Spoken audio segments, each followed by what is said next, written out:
Housewife Hindi कहानी। जब देखो अंकिता अंकिता, सब भाभी को ही मानते हैं। मेरा तो जैसे कोई इज्जत ही नहीं है। आखिर मैं भी बहू हूँ, छोटी ही सही। पर नहीं, सारा लाड प्यार अपनी बड़ी बहू के लिए ही रखती हैं आपकी मम्मी। मैं यहाँ 10 दिन की छुट्टी लेकर आई हूँ, अपने नए घर का निमंत्रण देने। थोड़ा तो मान सम्मान देते। बस सारा समय अंकिता बहू, मेरे तो कान दुखने लग गए हैं। मधु का पति विनय बोला, अरे भाभी यहाँ 6 साल से हैं, पूरा घर संभालती हैं, रच बस गई हैं। उन्होंने हम लोगों के लिए बहुत कुछ किया है और उनकी पाक कला ने तो सबका दिल जीत लिया है। मधु तुनक कर बोली, पतिदेव अगर घर का खाना बनाना ही जीवन का आधार है तो हम तो पागल हैं जो MBA की डिग्री लेकर लाखों के पैकेज कमा रही हैं। इस पर विनय बोला, तुम्हारी इसी ईर्ष्यालु स्वभाव के कारण 2 सालों में भी तुम अपनी जगह नहीं बना पाई हो इस घर में।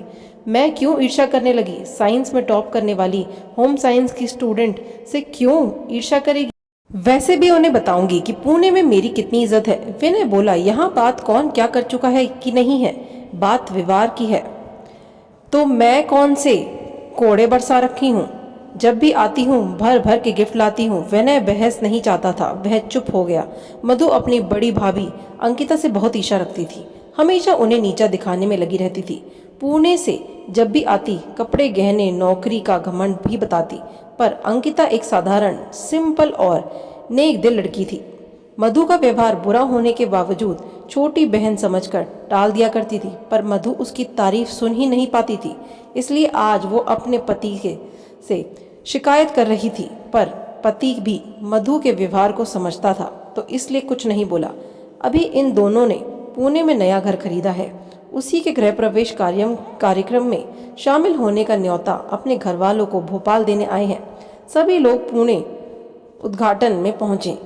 शानदार घर, बढ़िया सजावट, महंगे से महंगा सामान, मॉड्यूलर किचन। सास और अंकिता बहू ने मधु की बहुत तारीफ की। इधर मधु फूले नहीं समा रही थी।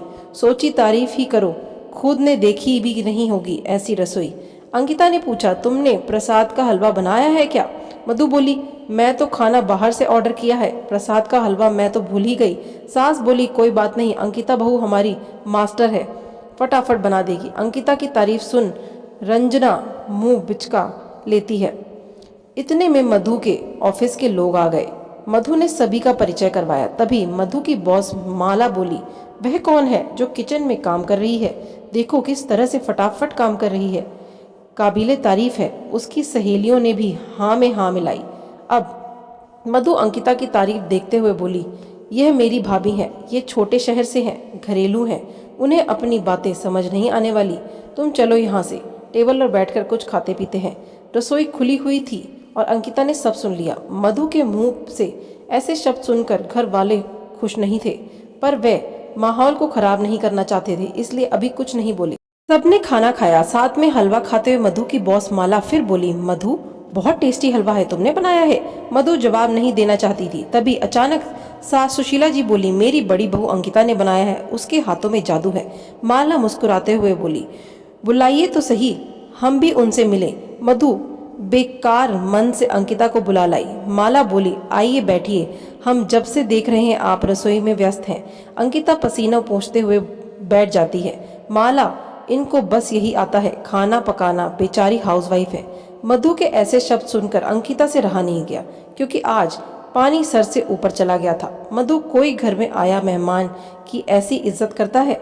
और हम तो तुम्हारी जेठानी हैं, जब सामने वाला भूल जाए तो याद दिलाना पड़ता है। और यह सबके सामने क्या लगा रखा है, बेचारी हाउसवाइफ है। मैं कोई बेचारी हाउसवाइफ नहीं हूँ, मैंने यह काम खुद चुना है, किसी के दबाव में नहीं किया है, जिसे मैं पूरे ईमानदारी से करती हूँ। जब मुझे कोई दिक्कत नहीं, फिर तुम इस तरह कैसे बोल सकती हो? माना कि तुम मल्टीनेशनल कंपनी में काम करती हो, लाखों कमाती हो, तो क्या इससे तुम्हें किसी को भी नीचा दिखाने का अधिकार नहीं मिल जाता? यह पहली बार नहीं है, कई बार छोटी बहन समझकर माफ़ कर दिया है, पर मेरी भी सेल्फ रिस्पेक्ट है जो मुझे बहुत प्यारी है। तुम्हें मेरा यहाँ आना पसंद नहीं तो मैं अभी चली जाती हूँ, पर तुम्हें इस तरह मेरी बेइज्जती करने का कोई हक नहीं है। नहीं भाभी, आप कहीं नहीं जाएंगी। मधु की तरफ से मैं माफ़ी मांगती हूँ, विनय बोला।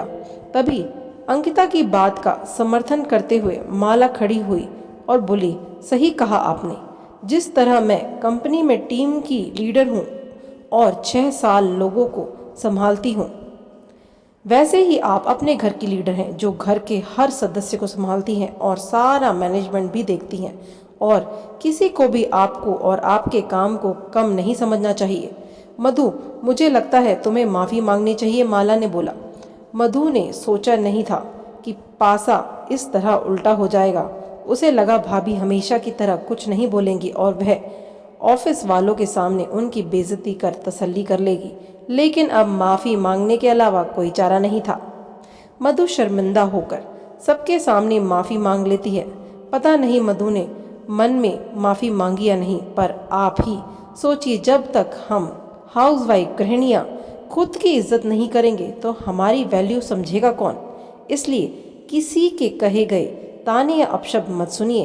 गर्व से कहिए, हम हाउसवाइफ हैं, गृहिणी हैं, कोई बेचारी नहीं है। आशा करती हूँ आपको ये कहानी बहुत अच्छी लगी होगी और मेरी हाउसवाइफ सहेलियों को बहुत अच्छी लगी होगी। चैनल पर नए हैं तो चैनल को ज़रूर सब्सक्राइब करिएगा। धन्यवाद।